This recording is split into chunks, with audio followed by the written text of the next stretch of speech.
All right, looking at the next few questions on the 3.4 to 3.5 quiz review. It says, find the other endpoint of a line segment with the given endpoint and midpoint. There are a couple different ways to do this. There's an algebra way to do this, and then there's kind of more of a geometry and thinking through it way. The second way is the easier way, I think. So what you can do is we can just use, the first way is to just use the midpoint formula. So the midpoint equals,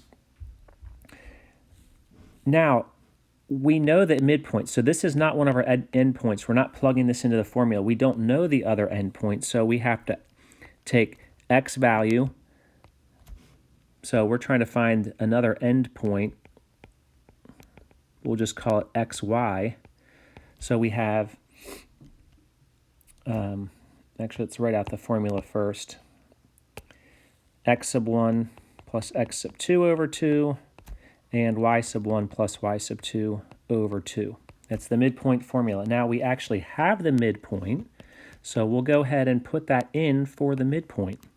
The midpoint is -5, -10.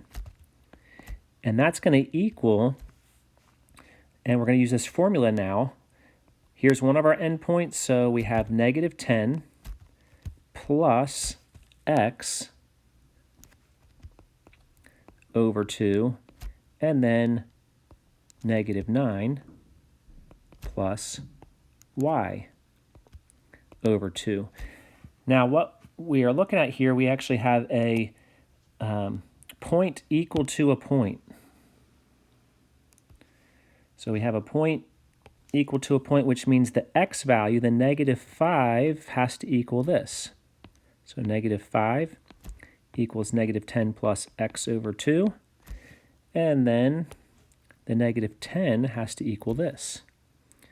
So we have -10 equals -9 plus y over 2. And we're going to solve those two equations for x and y, and then we'll have our midpoint. So over here on the left, I'm going to multiply both sides by 2 to get rid of that fraction.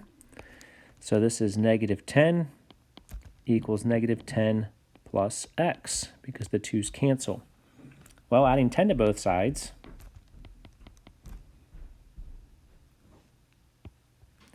we get x equals 0.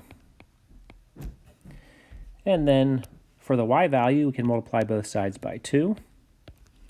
The 2's cancel on the left side, and that gives us -20.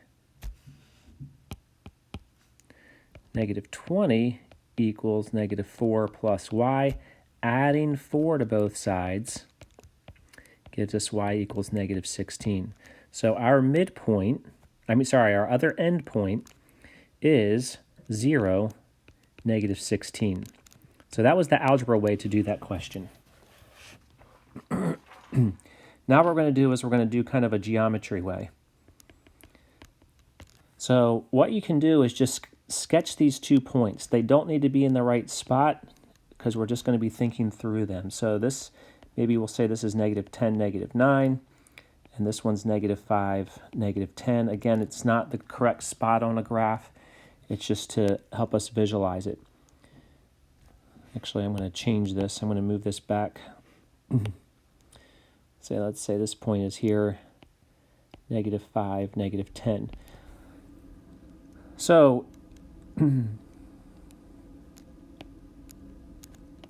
this one's -5, -10. So we have an endpoint and a midpoint. We want to get to the other endpoint, which we'll do in blue here. Well, to get from our endpoint to our midpoint for the x values, we go from -10 to -5, so we add 5.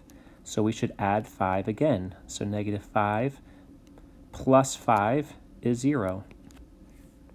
And then to get from -5 to -10, -9 to -10, we are going to subtract 1.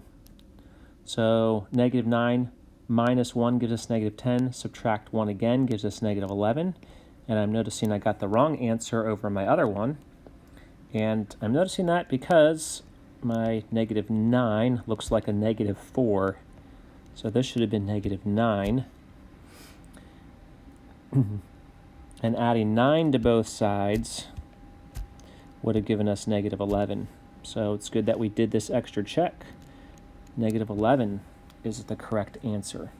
So right neatly. So the next one, we could do both ways again, but I'm just going to choose this quicker way to do this. Here's my segment, my whole segment. One endpoint is negative 8, negative 6. The other endpoint is 1, 3. To get from negative 8 to 1, we have to add 9. So that's adding 9. So we're going to go ahead and add 9 again to get our x value. So 1 plus 9 is 10. And then for our y value, to get from negative 6 to 3, that's adding 9 also. Negative 6 to 3 is adding 9. So we're going to add 9 to 3, and that gives us 12. So our point is 10, 12. So there's how you do those midpoint ones.